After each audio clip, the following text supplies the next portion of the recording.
Hagamos un clamor al Señor, hagamos un clamor a mi Dios, digámosle por nuestra nación, para que el país sea bendecido. Óyeme, Señor. Que se acaben los cigarros, las drogas, el alcohol, que se acaben ya las maras y la prostitución, que se acabe la pobreza y la falta de amor, que haya más amor y más busca de Dios, que todos tengan su Biblia en la mano, que vayamos juntos los domingos a la iglesia como hermanos, que haya un montón de iglesias, pero iglesias decididas, que enseñen buena palabra como lo dice la Biblia, que haya un montón de iglesias, pero iglesias decididas para salvar a muchas almas que no encuentran la salida, que haya más evangelismo para salvar a muchos jóvenes que se van al abismo. ¿Por qué? Muy buenas tardes, mis amados hermanos. Les damos al Centro Internacional de Estudios Bíblicos, el lugar perfecto para la gente imperfecta, como tú y como yo. Hoy estamos continuando con nuestro estudio del libro de los jueces, libro de los jueces. En el CEP nosotros estudiamos la Biblia de manera sistemática, capítulo a capítulo, versículo a versículo. ¿Qué significa esto? Bueno, que estudiamos la Biblia de manera secuencial. Nos referimos a la secuencia histórica, o sea, no el orden de los libros está de acuerdo al año en que fueron escritos o la historia que describen. ¿Y por qué capítulo a capítulo? Porque así se lee la Biblia, de capítulo a capítulo, versículo a versículo. Hoy estamos en el libro de los jueces y pretendemos estudiar todo este maravilloso libro y aprovechar este tiempo de cuarentena, ¿verdad? Que todo el mundo está encerrado, está con miedo, con temor. Pues nosotros hemos seguido tranquilamente estudiando la Biblia, que es lo que hacemos siempre. Y hoy ya vamos a nuestro tercer libro en esta pandemia. Tercer libro, o sea, gloria al Señor. Vamos a cerrar nuestros ojos y pedirle al Padre dirección. Padre, en el nombre de Jesús te damos gracias. Venimos a ti, Señor, buscando tu paz, tu palabra, tu gozo. Señor, háblanos en esta maravillosa tarde, Señor. Te pedimos que nos llenes con tu palabra, Señor, en el nombre de Jesús decimos todos amén. Bueno, Jueces capítulo 7, el tema de hoy se llama los 300. Bueno, dice: levantándose pues de mañana Jerobbaal, el cual es Gedeón, y todo el pueblo que estaba con él, acamparon junto a la fuente de Harod, y tenía el campamento de los madianitas al norte, más allá del collado de More, en el valle. Y Jehová dijo a Gedeón: el pueblo que está contigo es mucho. Yo te entregué a los madianitas en su mano, no sea que se alabe Israel contra mí, diciendo: mi mano me ha salvado. Ahora pues, haz pregonar en oídos del pueblo, diciendo: quien tema y se estremezca, madrugue, devuélvase desde el monte de Galad. Y se devolvieron de los del pueblo 22,000, y quedaron 10,000. Jehová dijo a Gedeón: aún es mucho pueblo, llévalos a las aguas, y ahí te los probaré. Mas de cualquiera que yo te diga, este ya no vaya contigo, el tal no irá. Entonces llevó el pueblo a las aguas, y Jehová dijo a Gedeón: cualquiera que lamiere las aguas como la lame el agua el perro, él aquel entonces podrás aparte. Asimismo, cualquiera que doblare sus rodillas para beber. Y fue el número de los que lamieron, llevando el agua con la mano en su boca, 300 hombres. Y todo el resto del pueblo se dobló sobre sus rodillas para beber las aguas. Entonces Jehová dijo a Gedeón: con estos 300 hombres que lamieron el agua, os salvaré, y entregaré a los madianitas de tus pueblos. Váyase toda la demás gente, cada uno a su lugar. Habiendo tomado provisiones para el pueblo y sus trompetas, envió a todos los israelitas, cada uno a su tienda, y retuvo aquellos 300 hombres, y tenía el campamento de Madián abajo en el valle. 32,000 soldados vinieron de las diferentes cuevas en las que estaban viviendo para ir a combatir a los madianitas. Ahora, ¿de dónde les vino ese valor? Recuerden que todos ellos estaban viviendo en cuevas, del pánico que le tenían a los madianitas. Estos madianitas que subían cada vez que venía el tiempo de la cosecha, y se llevaban todo lo que ellos habían sembrado. Era tal el miedo que el pueblo tenía que cosechar antes de que la fruta o las plantaciones estuvieran listas para ser cosechadas. Entonces lo cortaban antes, le escondían antes de que vinieran y se los quitaran. Así estaba viviendo ese pueblo. Pero cuando sucede la convocatoria de Gedeón, algo pasó en el corazón de todos ellos, que empezaron a venir de todas partes. Y dice que empezaron a venir y a venir y a venir, y llegaron a un número de 32,000. Ahora, ¿de dónde les vino ese valor? ¿Cómo fueron convocados? ¿Por qué habrían de acudir al llamado del hijo de Joás? O sea, lo único que había hecho Gedeón para que todo este pueblo se aglomerara alrededor de él era haber destruido los altares de Baal y de Acera que tenían en la propiedad de su padre Joás. Nada más. Entonces, ¿de dónde vino este silbido que trajo a todos estos 32,000 soldados alrededor de él? Vino de Dios. Dios es el que convoca a la batalla. Dios es el que hace que vengan las gentes. Y Dios siempre ha sido y siempre será el que aglomera a sus ejércitos. En la iglesia, siempre el Antiguo Testamento lo estudiamos con el Nuevo Testamento, y el Nuevo Testamento siempre estamos haciendo referencia al Antiguo Testamento porque el Dios de la Biblia es el mismo. En la iglesia pasa lo mismo. Dice, por ejemplo, en 1 Corintios, en el capítulo 3, versículo 6, dice: yo planté, Apolo regó, pero el crecimiento lo ha dado Dios. Así que ni el que planta es algo, ni el que riega, sino Dios el que da el crecimiento. ¿Lo ven? Entonces, ¿de dónde sale toda esta gente? Salió del mismo Dios que los trajo. Mis amados hermanos, esta aglomeración de soldados alrededor de este muchacho Gedeón no había sucedido desde los tiempos de Débora la profetisa. Débora la profetisa, o sea, no se había visto un ejército tan grande, y iban a enfrentar a un ejército todavía mayor. El ejército de los madianitas era un ejército de tres ejércitos juntos contra el ejército de Israel. Ahora, estos tres ejércitos estaban ahí acampando. Ni siquiera, mira, era tan grande el número que la Biblia ni siquiera le adjudica una cantidad. O sea, imagínate, podían haber sido fácilmente 70, 100 mil, 150 mil, 200 mil. No le da el número de la cantidad de gente que iba a enfrentar el joven Gedeón. Ahora, viene el Señor viendo la cantidad que eran y viendo de dónde venimos, ¿verdad? Venimos de todos los jueces de Israel. Ya veníamos de 4 jueces de Israel, y en los 4 jueces Dios había actuado con Israel de diferentes formas, como un padre actúa con sus hijos, ¿verdad? Cuando un hijo no quiere estudiar, tú le vas buscando la forma de que él le guste hacerlo. Yo uso el ejemplo, por ejemplo, con mis hijas, ¿verdad? Yo considero que uno es el que debe de buscar la manera de que le guste, ¿verdad? Por ejemplo, ahorita estoy con lo de la lectura. Una hija mía le fascina leer, la otra no le gusta mucho. Y entonces cambiamos las lecturas, vemos la forma que para que le vaya interesando la lectura. Entonces, siempre es uno. La Biblia dice, por ejemplo, de los pastores, dice: entre más sabio fue el predicador, más buscó palabras para hacer entender al pueblo. O sea, que un verdadero predicador no es aquel que se para y empieza a hablarte de teología, que he estudiado, de escatología, que he estudiado, ¿verdad? Hermenéutica, que he estudiado, pero yo no me paro para hablar de esa forma. Entre más sabio es un predicador, más fácil para cualquier persona hace que sea factible el entendimiento de la palabra. Entonces, entre más sabio el predicador, más sencilla es su prédica. Jesucristo podía pararse frente a pescadores y hablar del evangelio, cosas profundísimas que hoy estudiamos nosotros, y él lo hacía de manera sencilla. Parábolas como la del sembrador, que era fácil, era una comunidad de sembradores, les habló de la siembra. Fácilmente podían entender a través de una parábola un conocimiento que es tan profundo. Entonces vemos que el pueblo debía de entender de una buena vez que el que los había llamado y convocado y el que le iba a dar la victoria era Dios. Ahora,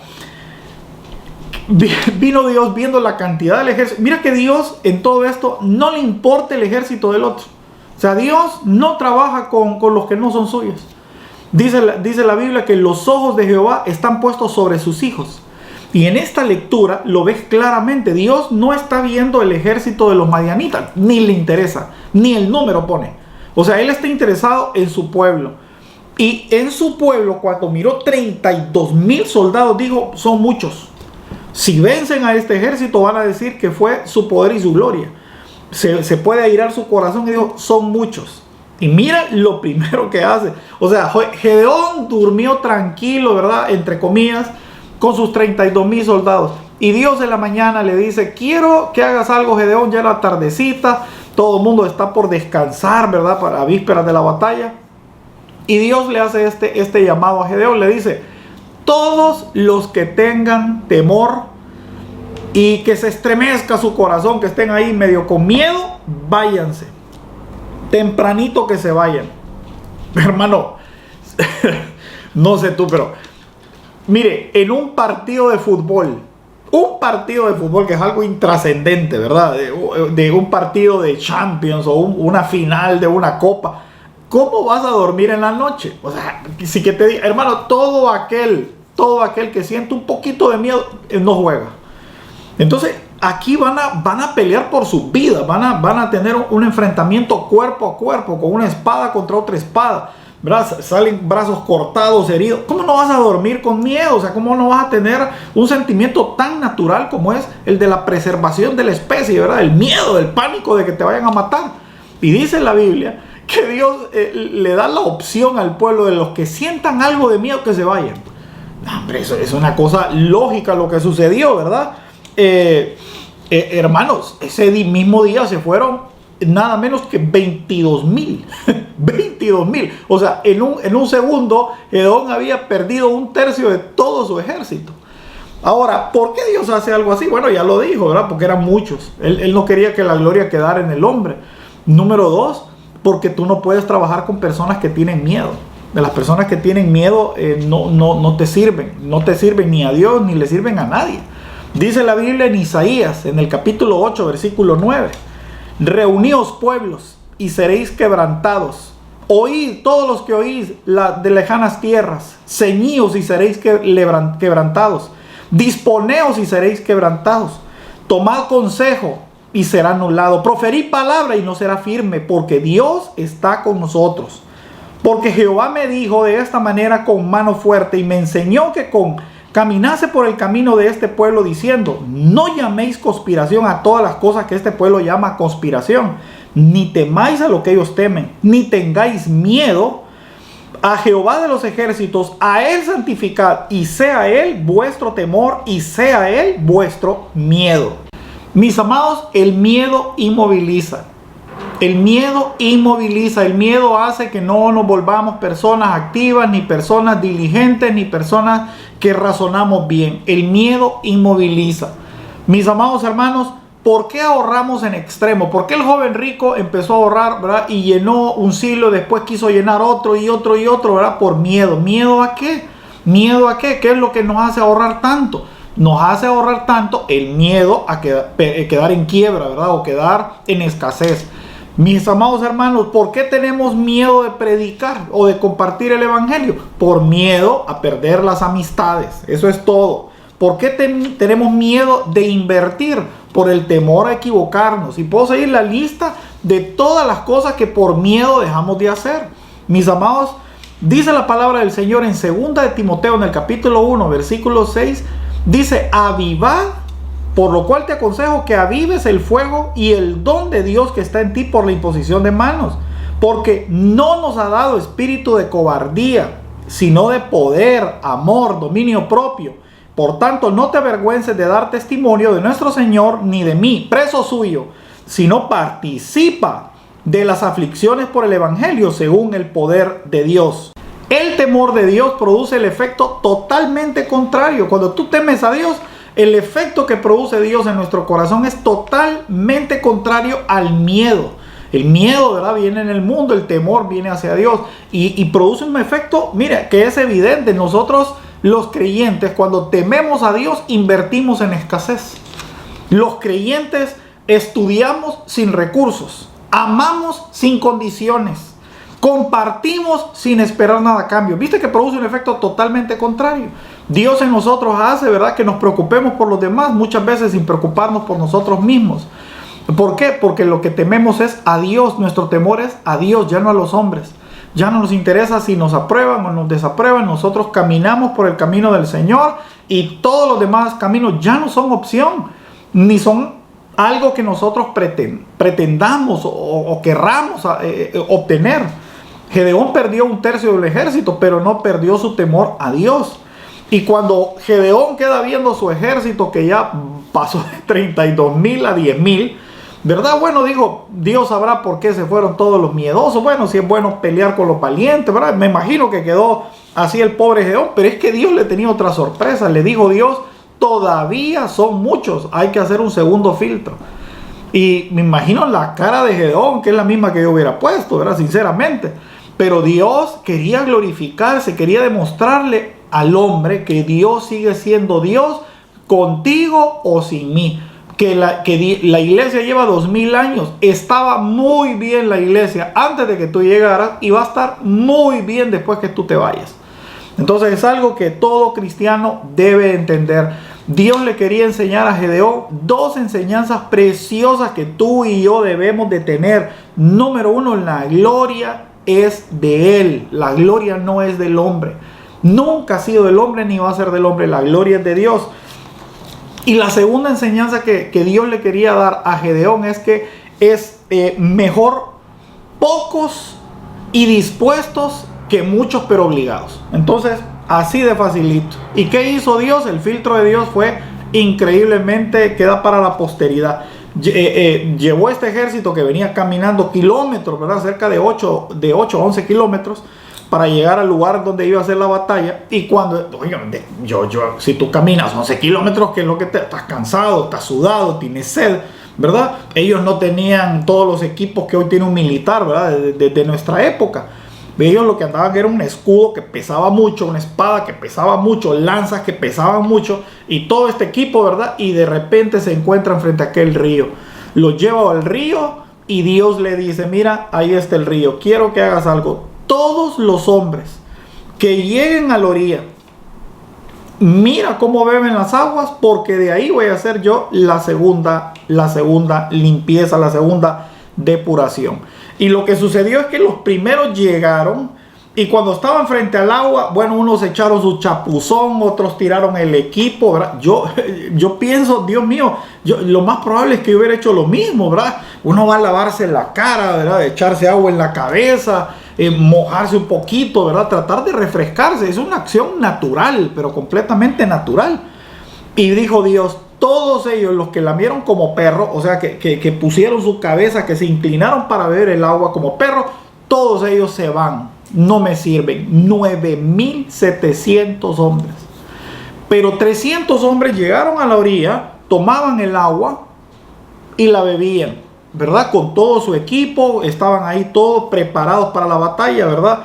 Qué cosa más tremenda. Mi hermano, ¿cuál era la diferencia? Que esos que lamieron como perros, que inclinaron su cabeza, ¿verdad? Que tiraron su equipo, mis amados hermanos, descuidaron para lo que estaban siendo llamados. Estaban siendo llamados para una batalla y no debían de perder su guardia ni su posición. Los segundos, los que bebieron con las manos, nunca dejaron de observar al enemigo. Nunca dejaron de perder la visión para lo cual habían sido llamados para el combate. Y eso fue lo que los calificó. 300 hombres, solo 300 hombres. Ay, mis hermanos, mire, lo mismo es para nosotros. No crea que es así, se lo dije, en el Nuevo Testamento es lo mismo, porque el Dios de estas enseñanzas es lo mismo, solo que en el Antiguo Testamento era físico y en el Nuevo Testamento es espiritual. Pero el llamado es el mismo. Dice que nosotros también formamos parte de un ejército, que es el ejército del Señor, y el llamado de nosotros también, como ellos, es el mismo. No perder la vista de lo que estamos haciendo, no perder la vista de lo que nos han llamado a hacer, jamás, bajo ningún punto de vista. Mire, dice en Mateo, para que tenga usted una idea, que el capítulo 22, versículo 2, dice: el reino de los cielos es semejante a un rey que hizo una fiesta de bodas a su hijo. Envió a sus siervos a llamar a todos los invitados o convidados de las bodas, mas estos no quisieron ir. Volvió a enviar otros siervos diciendo: decid a los invitados, he aquí he preparado comida, mis toros, animales engordados han sido muertos, todo está dispuesto, vengan a la boda. Mas ellos, sin hacer caso, se fueron, unos a su labranza, otros a sus negocios. ¿Vio? Entonces Dios llama al ejército, y en la misma escena, solo que en el Nuevo Testamento, llama a la gente, y uno se fue a la labranza, otro a su negocio. O sea, no tenían sus ojos puestos ¿En qué? En servir al Señor, en servirlo a Él. Yo no puedo estar con mi mano en una cosa y con mi mano en otra. No, mis ojos tienen que estar puestos al cielo, allá viendo al cielo. Miren, Lucas 9:62 también hay otro ejemplo donde Jesucristo dijo: ninguno que poniendo su mano en el arado mira hacia atrás es apto para el reino de Dios. ¿Lo vio? Usted no puede estar en dos cosas en su mente, y su corazón va a estar en dos cosas. Mis amados hermanos, 9,700 hombres se iban, 300 hombres quedaban, pero estos 300 no son como los 300 que se llevó Leonidas, ¿verdad? Al campo de batalla para enfrentarse, ¿se acuerdan ustedes? A aquel rey de los babilonios, ¿verdad? No, hermano. Esos 300 terminaron en un fatal desenlace. Murieron todos peleando, ¿verdad? Contra ese rey. Pero estos 300 van a hacer historia. ¿Sabe por qué? Porque la diferencia entre Leonidas, el de 300, y Gedeón, el de la Biblia, es que Gedeón tenía al Dios de Israel. Jueces 7:9. Aconteció que aquella noche Jehová le dijo: levántate, desciende al campamento, porque yo lo he entregado en tus manos. Y si tienes temor de descender, bajo tú con fura tu criado al campamento, y oirás lo que hablan, y entonces tus manos se forzarán, y descenderás al campamento. Y él encendió con fura su criado hasta puestos avanzados de la gente armada que estaba en el campamento. Los madianitas, amalecitas y los hijos del Medio Oriente estaban tendidos en el valle como langostas, y sus camellos eran innumerables como la arena que está en la ribera del mar. Cuando llegó Gedeón, he aquí un hombre estaba contando a su compañero un sueño, diciendo: he aquí soñé un sueño. Venía un pan de cebada que rodaba hasta el campamento de Madián, y luego a la tienda, y la golpeó de tal manera que cayó, y lo trastornó de arriba abajo, y la tienda se cayó. Y su compañero respondió y dijo: esto no es otra cosa que la espada de Gedeón, el hijo de Joás, varón de Israel. Dios ha entregado en sus manos a los madianitas con todo el campamento. Cuando Gedeón oyó el relato del sueño y su interpretación, adoró. Y vuelto al campamento de Israel, dijo: levantaos, porque Jehová ha entregado el campamento de Madián en nuestras manos. Imaginen ustedes por un momento un pan de cebada rodando, porque el ejército, o sea, el ejército del Medio Oriente, el ejército de Madián, el ejército de los amalecitas, estaba en un valle. Alrededor habían montañas, que es donde estaban agazapado Gedeón con su ejército. Entonces Gedeón desde arriba podía ver hacia abajo toda aquella inmensidad del ejército.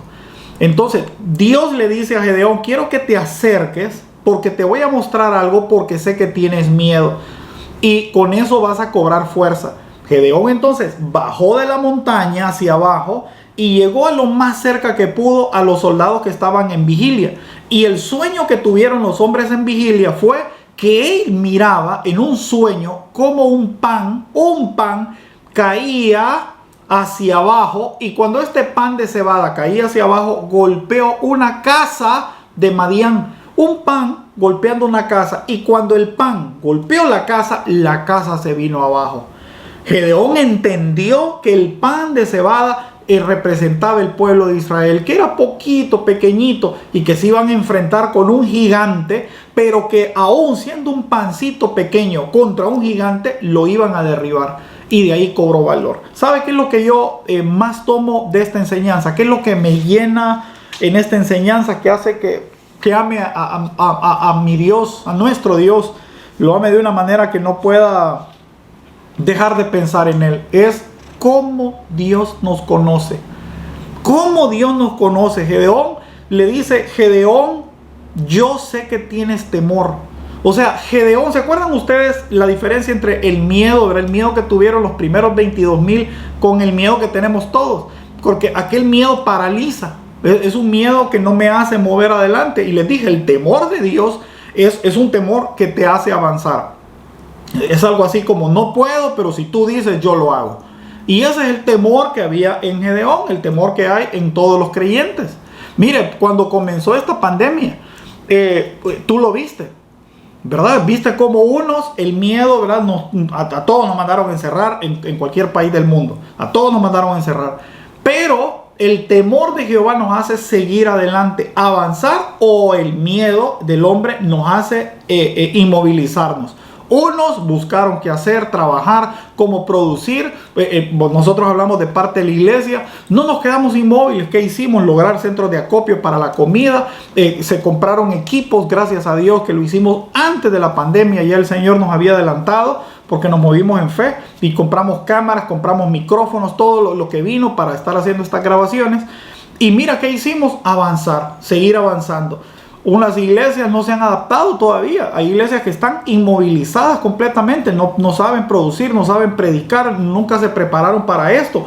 Otras iglesias literalmente siguieron dando los cultos escondidas o grabándolos en su iglesia con alabanzas y todo. Nuestra iglesia se basó siempre en la Biblia. Siempre estuvo basada en sus estudios capítulo a capítulo. Entonces esta pandemia no nos afectó. ¿Por qué no nos afectó? Porque estamos diseñados para avanzar, ¿verdad? Como sea y donde sea, y solo ocupamos una Biblia.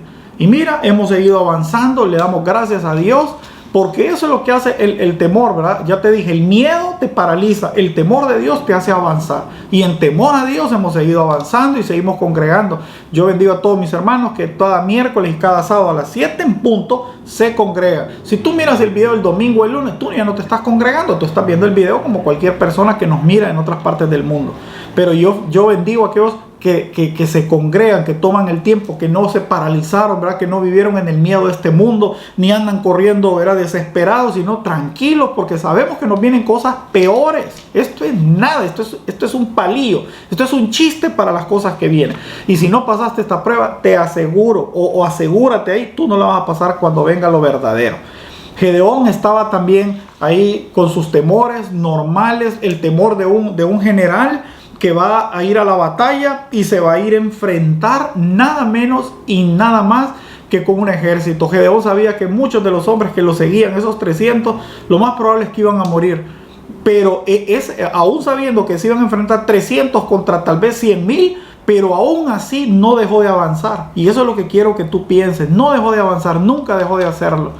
Aunque le costara la vida, porque Dios lo había enviado a hacer ese trabajo. Como Pablo sabía que iba a morir, Pedro sabía que iba a morir, todos los apóstoles sabían que iban a morir, y aún así no dejaron de predicar, no dejaron de hacer lo que Dios los mandó a hacer. Ahora, qué hermoso que Dios se le aparece en esa noche y le dice: Gedeón, sé que tienes temor de descender, pero baja con furia a tu criado y oirás lo que hablan. Entonces, qué bonito, ¿verdad? Dios dice: quiero darle una palabra a este muchacho, porque Dios conoce lo que estamos sintiendo. Mire, muchos de ustedes están ahorita temerosos cuando esto termine. ¿Cómo voy a hacer? Perdí mi trabajo. ¿Cómo voy a hacer con todas las tarjetas de crédito o los préstamos que he adquirido? ¿Cómo voy a hacer, verdad? Ahorita viene la matrícula de mis hijos. ¿Cómo voy a hacer con las cuentas? ¿Cómo va a ser mi negocio, verdad? Que está parado, lleva 3 meses sin parar. Yo en lo personal también tengo, mi empresa está completamente parada hace como 3 meses, pero Dios me ha seguido bendiciendo porque sigo trabajando. Entonces, o sea, todos hemos sufrido de una u otra forma y estamos atemorizados o sentimos la carga, ¿verdad? El peso de la carga de la batalla, ¿verdad? Pero mi hermano, yo quiero decirte una cosa: Dios nos provisionó antes de que viniera todo esto. ¿Cómo lo sabe, Pastor Karim? Bueno, lo sé porque tú me estás viendo en tu cámara y no te ha faltado el pan, ¿verdad? Que todos estos 150 días, ¿verdad? Que no te ha faltado la comida. Entonces, Dios te dio la provisión. La Biblia dice: teniendo techo y abrigo, tengamos paz. Entonces, si tenemos techo y tú tienes comida y estás con tu familia, hermano, tú tienes que estar bendecido, agradecido con Dios, porque ha sido bueno contigo. Entonces, debemos de tener esa paz, mis amados hermanos, de que vamos a salir de esto y demás, porque Dios está con nosotros. Él nos conoce, Él sabe nuestros temores, nuestros miedos, nuestras necesidades. Pero como este es el CEP, todo lo que decimos tiene que estar en un fundamento bíblico. Yo quiero leerte uno de los pasajes más hermosos que a mí me llena de paz, sinceramente. Aún no importando cuáles sean los problemas o necesidades que tengamos, yo siempre siento mucha paz cuando leo el Salmo 139. Y dice: oh Jehová, tú me has examinado y conocido. Tú has conocido mi sentarme y mi levantarme. Has entendido desde lejos mis pensamientos. Has escudriñado mi andar y mi reposo. Todos mis caminos te son conocidos. Pues aún está la palabra en mi lengua, y he aquí, Jehová, tú lo sabes toda. Detrás y delante me rodeaste, y sobre mí pusiste tu mano. Tal conocimiento es demasiado maravilloso para mí, alto es, no lo puedo comprender. ¿A dónde me iré de tu espíritu, y a dónde huiré de tu presencia? Mis amados hermanos, ¿a dónde iré? Dijo el salmista, ¿verdad? ¿A dónde iré? ¿A dónde huiré de tu presencia? Mis amados hermanos, es tan maravilloso, es tan precioso cuando entendemos que Dios, dice la Biblia, conoce hasta cada cabello de nuestra cabeza. O sea, cada cabello que hay en nuestra cabeza, Dios lo conoce. Dios sabe cuánta comida tengo en mi refrigeradora o en mi alacena, sabe cuántos lempiras, cuántos dólares, ¿verdad? Tengo en mi cuenta de banco. Él conoce todo lo que yo sé, y Él nunca va a llegar tarde. No va a llegar antes, pero tampoco va a llegar después. Siempre va a llegar a tiempo, porque Él nos ama y somos sus hijos, y tú tienes que tener esa paz. Si no la tienes, recíbela en esta tarde, porque es la paz que tú debes de tener, y es la paz que Gedeón encontró en la víspera de la batalla. Dios, cuando Gedeón escucha, mira que no era un pastor ni era un profeta el que le habló a Gedeón. Dios usó un soldado del ejército de su enemigo para que le bendijera y le diera la palabra que necesitaba. Dios estaba usando un mundano para darle palabra a Gedeón. Y cuando Gedeón escucha la visión que Dios puso en él, Gedeón, miren lo que hizo, dice Jueces 7:15, cuando Gedeón oyó el relato del sueño y su interpretación, adoró. Shekha, eso significa adorar, ¿verdad? Doblarse, arrodillarse.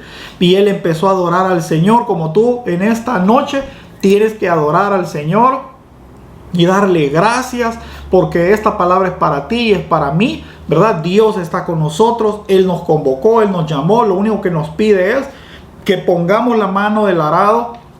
Y mira, cuando tú pones la mano en el arado, tú no puedes ver atrás, ya no avanzas.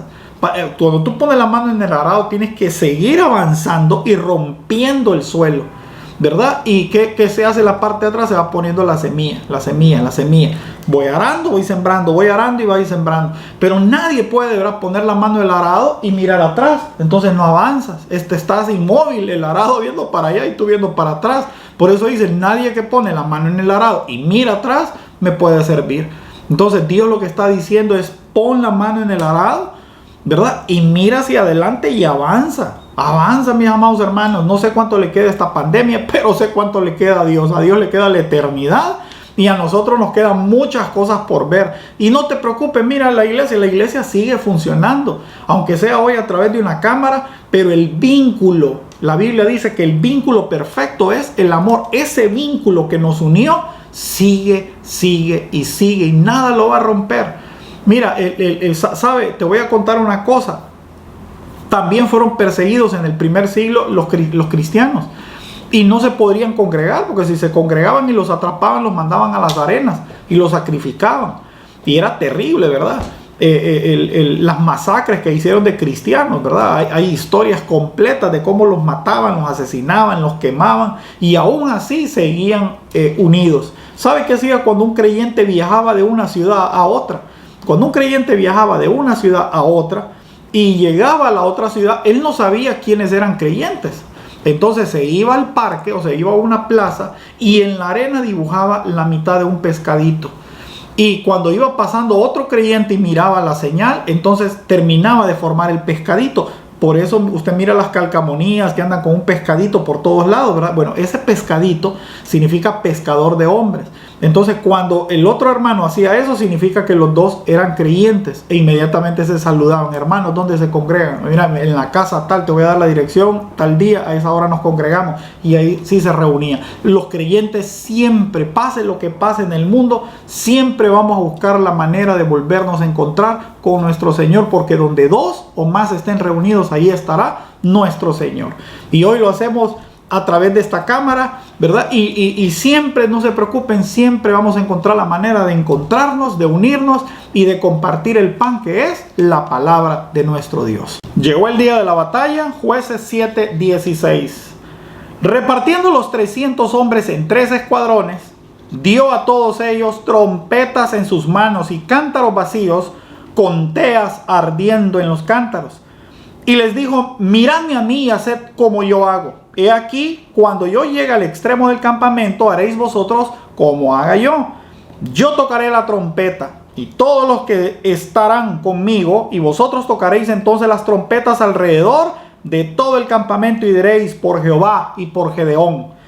Llegaron pues Gedeón y los 100 hombres que llevaba consigo al extremo del campamento, al principio de la guardia de la medianoche, cuando acababan de renovar los centinelas, y tocaron las trompetas, y quebraron los cántaros, y que llevaban en sus manos.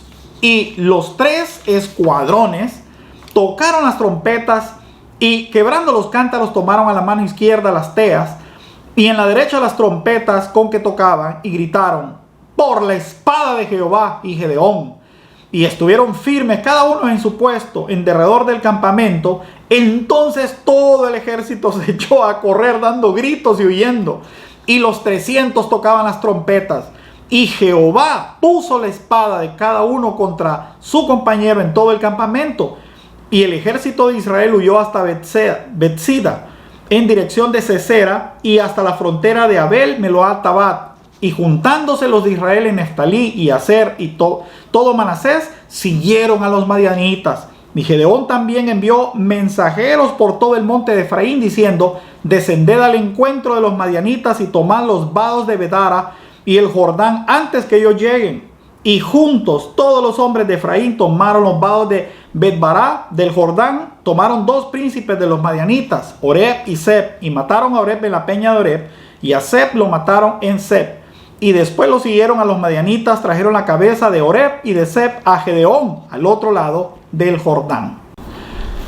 Quiero finalizar esta enseñanza con estas 2 enseñanzas maravillosas que nos deja Gedeón en su batalla. El ejército, recuerdan que les expliqué que estaban acampados Gedeón alrededor de todo el ejército. Lo que pasa es que abajo habían 100,000 soldados, y en las montañas alrededor que estaba Gedeón solo eran 300 hombres. Pero ¿cuál fue la estrategia que usó Gedeón? Fue muy sencilla. Llevaron unos cántaros con aceite y colocaron ahí, ¿verdad?, el fuego, y en otra iba una trompeta. Óigame, para hacer eso ya no puedo cargar una lanza o un escudo. O sea, no tenían armas ofensivas en teoría, no tenían ninguna arma ofensiva. Y aún así esos 300 valientes confiaron en que Dios estaba con Gedeón y le había dado una idea para un combate. Ahora te lo digo yo, si a mí me dicen cargar una antorcha y una trompeta para ir a una batalla contra 100,000, Dios, ¿de qué fumaste? ¿Verdad? Sería una cosa increíblemente loca, pero ellos siguieron la voluntad de Dios que estaba dirigiendo los pasos de Gedeón. El ejército de Gedeón, ejército 300, avanzaron, ¿verdad? Se dividieron en 3, porque eran 300, 100, 100, 100. De esa manera podían cubrir todo alrededor del ejército que estaba acampando hacia abajo. Y cuando dio la señal, ¿verdad? Entonces, ¿qué hicieron? Encendieron la teja, le prendieron fuego para hacer mucho fuego alrededor, sacaron la antorcha, y con una mano llevaban la antorcha, y con la otra mano empezaron a sonar las trompetas, pip, pip, pip, pip, y a gritar, ¿verdad? Por Jehová y por Gedeón.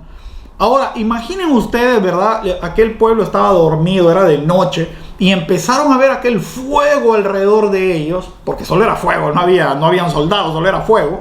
Pero el sonido de 300 trompetas, ¿verdad?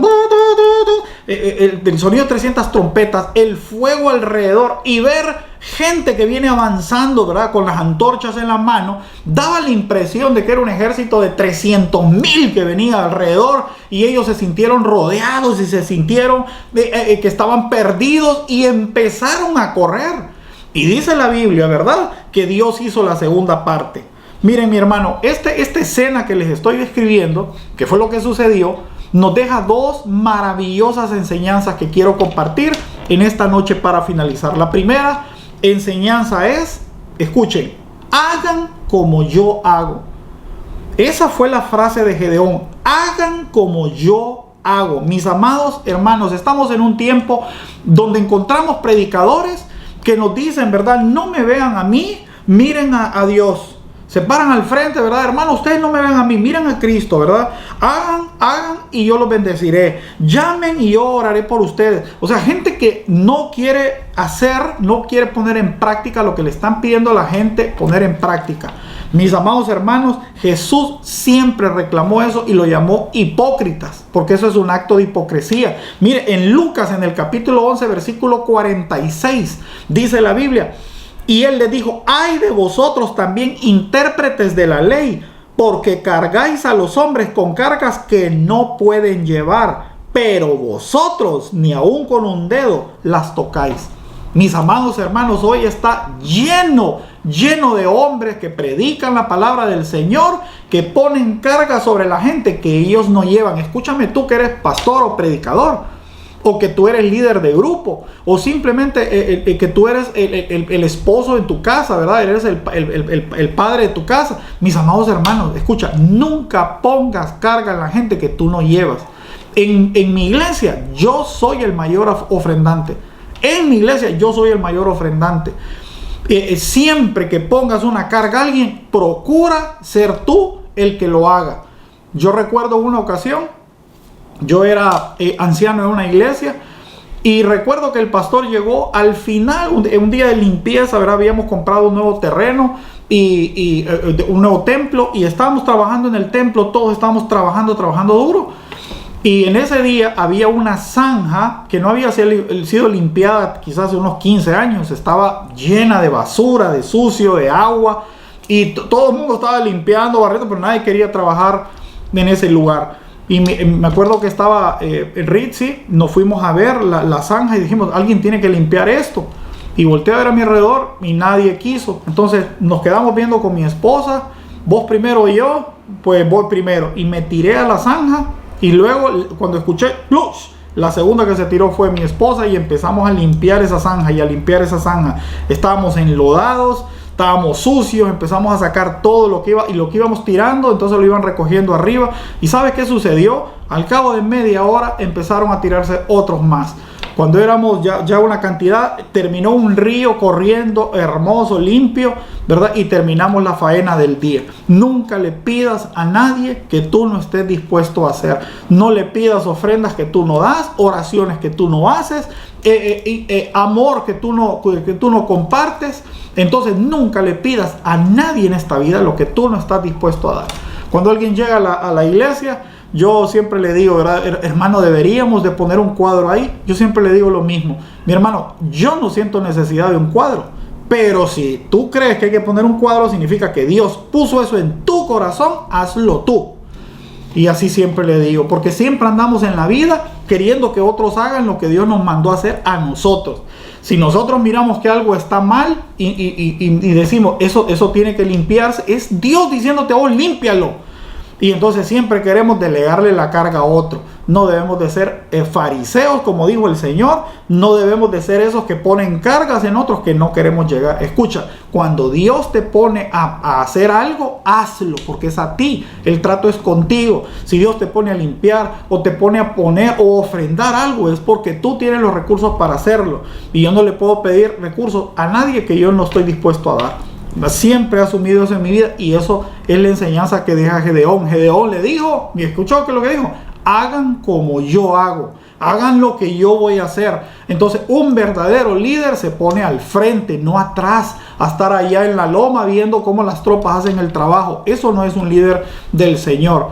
Dice la Biblia: el que quiera ser mayor entre vosotros, sirva a sus hermanos.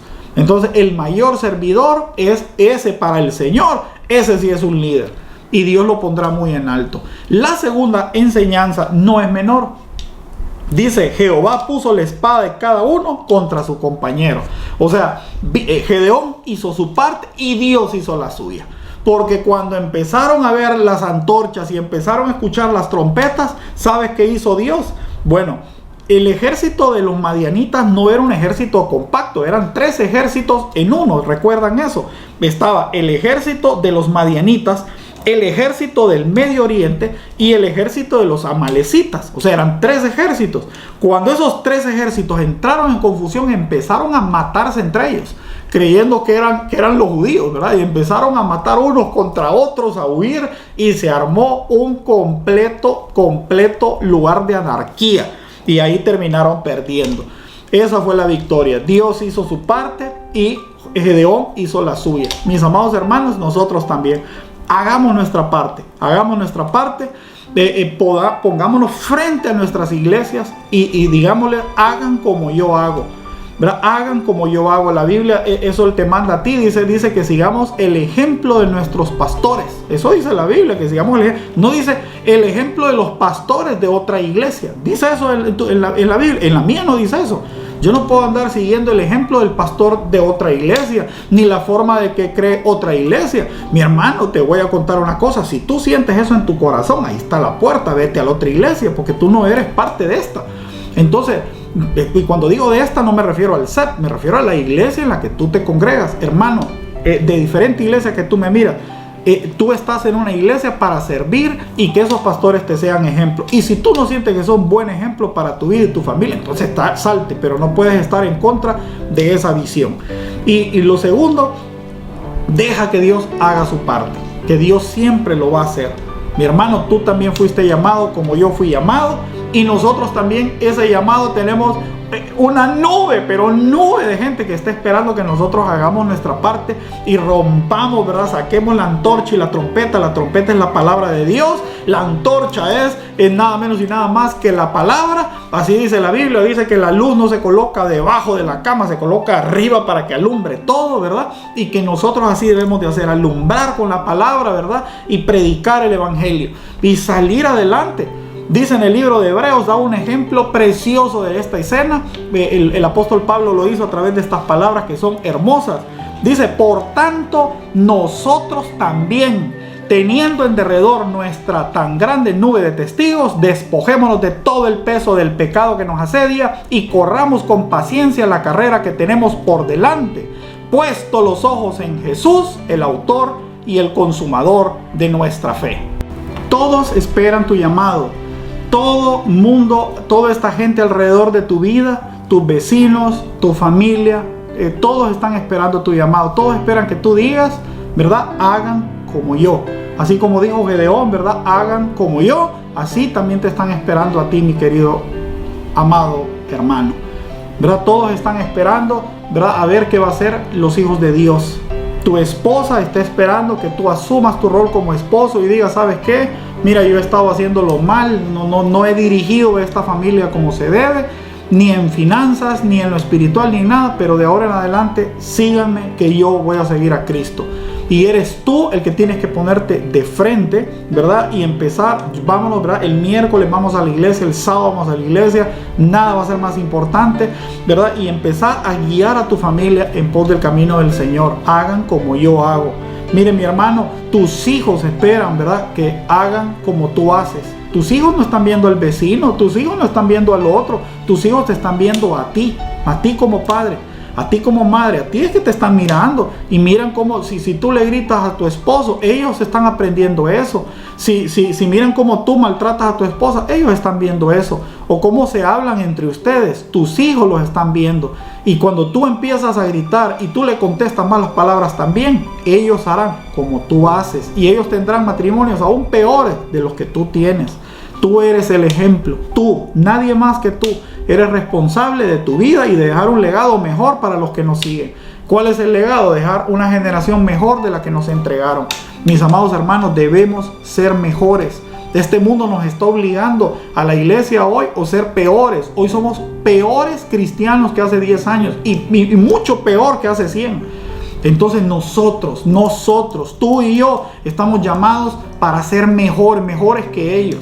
Mejores pastores. Mire, hoy cuando dicen los pastores son ladrones, yo puedo levantar mis manos y con orgullo mis hermanos, ¿verdad? Mis hermanos, todos los que hay a mi alrededor pueden decir, mentira, no es cierto. Los pastores de nuestra congregación son hombres que trabajan, hombres honrados que no reciben un centavo de sus iglesias ni de sus hermanos. Mira qué precioso. Estamos rompiendo toda una cadena, pero una cadena de años ¿verdad?, de corrupción y de vergüenza. Y nosotros, mira, nos paramos en la brecha para decir, discúlpenos, nosotros no hacemos eso. Debemos de ser diferentes. Hoy los pastores, ¿verdad?, pastores que llevan 2, 3, 4, 5 matrimonios y 6 hijos. Mire, mi hermano, podemos pararnos y decir, yo no tengo un solo hijo fuera de mi matrimonio. Uno solo. Yo me casé hace más de 24 años con mi esposa. Me casé, yo tenía 20 años cuando me casé con mi esposa. Y le voy a decir una cosa, las únicas hijas que tengo son las que nacieron en mi casa. Eso es lo que está esperando Dios, una generación que se levante con ejemplo y que digan, hagan como nosotros estamos haciendo, con honradez, ¿verdad?, y trabajando, ¿verdad?, tranquilamente, siguiendo las pisadas del maestro. Nuestros amigos esperan que hagan como nosotros digamos, ¿verdad?, que escuchen qué dice el cristiano del grupo. Están todos hablando de tonteras y esto. Esperan que tú como cristiano des un ejemplo de volver al hogar, de volver a la familia, de cuidar a nuestros hijos, etcétera, etcétera. Te amo en el amor del Señor y espero que esta enseñanza te haya servido para que empieces a ser ejemplo en donde quiera que tú vayas y que las personas empiecen a ver, mira, personas diferentes en ti y en mí. Mire, muchos pueden decir vulgaridades, pero tú da un buen consejo. En el momento no vas a caer bien, pero te voy a decir una cosa. Todos los consejos que di en mi vida, que en el momento cayeron muy mal, me dejaron de hablar, con el tiempo me dijeron, Karim, quiero darte gracias, hermano. Hace como 6 meses me dijiste esto. Y te voy a decir una cosa. Hoy volví con mi esposa y te agradezco mucho porque recuperé mi familia. En ese momento estaba muy mal y no podía escuchar los consejos que me dabas. Tenemos que dejar ese ejemplo porque la luz brilla en la oscuridad y estos son tiempos de oscuridad donde el mundo está necesitando de la luz de Cristo y esa se va a alumbrar en ti y en mí porque Él está en nosotros, ya no sobre, ya no alrededor, en nosotros, y somos nosotros los que debemos de ser transparentes para que esa luz pueda alcanzar a los demás. Quiero pedirte que ahí donde estés nos pongamos de acuerdo. Cierra tus ojos. Padre, en el nombre de Jesús te damos gracias en esta noche por esta enseñanza, Señor. Te pedimos, Señor, que seamos transparentes, y entre más transparentes somos, Señor, menos nos puede ver el mundo, pero más te pueden ver a ti, Señor. Pablo dijo, ¿verdad?, ya no vivo yo, vive Cristo en mí, Señor. Que seamos transparentes en nuestra manera de actuar. Que seamos predecibles en nuestra manera de comportarnos, Señor. Porque eso espera el mundo de nosotros, Señor, hijos de Dios. Que demos testimonios. Que digamos como Gedeón, hagan como yo hago. Que se pongan al frente, que no le pongan cargas a la gente que ellos no hacen, que no manden a su familia a la iglesia cuando ellos no van a la iglesia, que no manden a su familia a leer la Biblia cuando ellos no la leen, que no manden a su familia a orar cuando ellos no oran, que no sean hipócritas, Señor, que seamos hijos de Dios, que demos un ejemplo, Señor, en nuestra propia vida, Señor, que seamos vasos limpios por dentro y vasos limpios también por fuera, Señor, para que demos testimonio de aquel que nos llamó de las tinieblas a la luz admirable de Cristo Jesús. Gracias te damos en esta noche, Señor. Bendito sea tu nombre. Y para ti, solamente para ti, Señor, sea la gloria de tus hijos. En el nombre de Jesús, tu pueblo dice amén.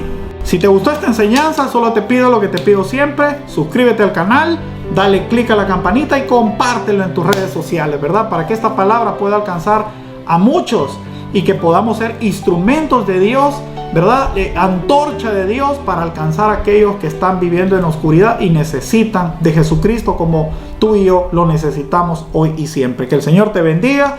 Soy el pastor Karim Rolando Rodríguez. Te bendigo en el nombre de Jesús y te doy gracias por este tiempo que le has dedicado a nuestro Señor. Amén. Nos vemos.